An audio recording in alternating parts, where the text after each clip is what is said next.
Hello everyone, welcome to my YouTube channel. Today in this video I'm going to talk about why and how to use a secure M&A data room. M&A data rooms are commonly used in mergers and acquisition transactions as well as other business transactions such as initial public offering and venture capital funding. Why using a secure M&A data room? A secure M&A data room is a secure online repository where companies can share confidential documents with third parties in a controlled and secure manner. M&A data rooms are commonly used in mergers and acquisition transactions as well as other business transactions such as initial public offering and venture capital funding. There are a number of benefits to using a secure M&A data room, including security. M&A data rooms use the latest security technologies to protect confidential data from unauthorized access. Convenience. M&A data room allow users to access documents from anywhere in the world with an internet connection.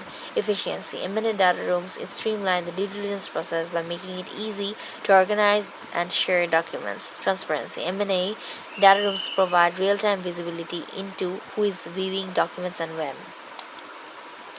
How to use a secure M&A data room? To use a secure M&A data room, you'll need to choose a reputable data room provider. There are a number of data room providers available, so it is important to choose that one has a good reputation and offers the features and security that you need. Create an account. Once you have chosen a data room provider, you'll need to create an account. This process will typically involve providing your name, email address, and company information. Upload your documents. Before you start uploading documents to your data room, it is important to organize them in a logical way. This will make it easy for due diligence participants to find the information they need quickly and easily. One way to organize your documents is to create folders based on the type of document like financial statements, tax returns, legal documents, contracts, etc. You may also want to create subfolders to further organize your documents. Set permissions. Once you have uploaded all of your documents, you need to set permissions. This will determine who has access to your document data room and what level of access they have.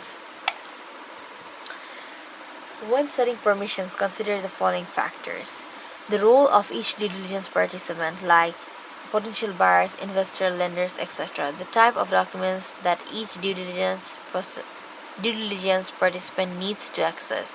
You may also want to consider setting expiration dates for user access to your data room. This will help to protect your confidential information after the due diligence process is complete. Invite due diligence participants. Once you have set permissions, you can invite due diligence participants to your data room. Be sure to include their email addresses and the level of access that you want them to have. Monitor user activity. Once you have invited due diligence participants to your data room, you can monitor their activity. This will help you to identify any suspicious activity and ensure that your confidential information is secure.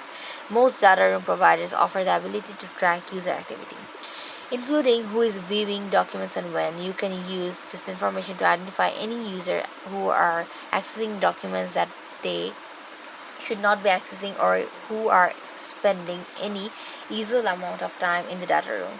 Update the data room regularly. As the due diligence process progresses, you may need to update the data room with new information. This could include new financial statements, legal documents, or other relevant information. When updating the data room, be sure to notify due diligence participants of any changes that have been made.